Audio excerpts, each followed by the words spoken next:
What is an initial coin offering? If there's been one word on the lips of everyone in finance, it's cryptocurrency. If you've been kicking yourself for not getting in on the ground floor of blockbuster coins like Bitcoin and Ethereum, you might want to consider looking into investing in an initial coin offering.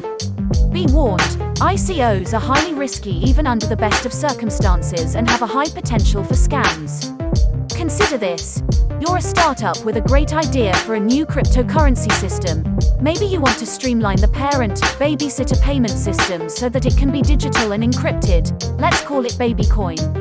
The only problem, you need people to give you money so you can make the currency. Which means you could go to a bank or try getting a venture capitalist. But what if you could raise money without having to give up any of your ownership of the company? This is an ICO. Here's how it works. You create a document detailing how the system would work, a white paper, make a nice website, and explain why it could be very useful.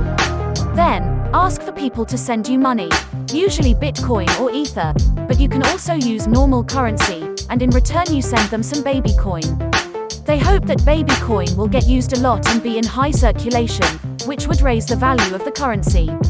It's important to note that, unlike an initial public offering, IPO, investing in an ICO won't result in you having an ownership stake of the company. You're gambling that the currently worthless currency you pay for now will increase in worth and make you money. How do I start my own ICO? The most important thing you want to do is make sure that either you or someone involved have worked in and understand cryptocurrency and blockchain. Even if anyone can make an ICO, it doesn't mean that everyone should. You need to be able to answer questions on the spot about every little detail with your ICO, and ask yourself if you really think that your business will actively benefit from an ICO. You should consult someone who can look at your idea and tell you if it is viable. If it's not, you might be better off going through safer avenues of funding. If you're determined to move forward, you need a white paper. This is a document that should identify exactly what your currency can offer that has never been done before, or how you'll make an established idea better than anyone else has. This document should be engaging, informative, and very, very detailed, like the white paper for Ethereum, one of the most successful ICOs yet. It's like marketing any business. You need to hook your buyer by the end of the first page. Marketing your ICO. Now that you've got your white paper, you need to advertise. You have two targets that you'll be trying to reach: people with knowledge of how cryptocurrency works and people with basically no idea. You'll want to identify the people that would be most excited by your new venture, since they'll be more eager to give you money if it means a deal for them. In the case of our hypothetical Babycoin, maybe we reach out to some popular bloggers to see if they would be interested in producing some content to showcase why Babycoin is the biggest innovation in babysitting since the Babysitters Club. Just make sure they disclose the nature of the deal to advertise for you.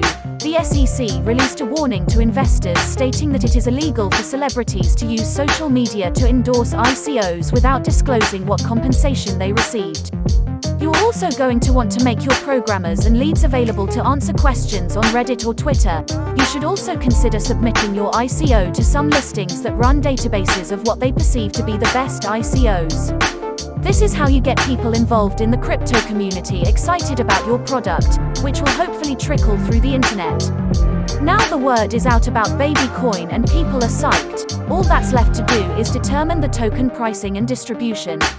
Is someone going to regulate ICOs? The SEC classified tokens from ICOs as securities in December 2017, stating, "We concluded that the token offering represented an investment of money in a common enterprise with a reasonable expectation of profits to be derived from the entrepreneurial or managerial efforts of others. Therefore, this is a security under our federal securities laws."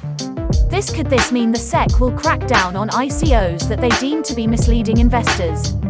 For instance, on December 11, 2017, when the SEC halted Munchie, a California company with a food review app. Munchie was attempting to raise money to create a cryptocurrency that would work within the app to order food. This is the first instance of the SEC issuing a cease and desist for an ICO for unregistered securities. In the end, ICOs are an incredibly new way of raising money, and everyone is trying to adapt to the new ways without getting screwed over. If you think you're able to make a killing on a promising new ICO, Just make sure to do your homework beforehand. Remember, cryptocurrency is all about high risk and high reward, and ICOs are no different.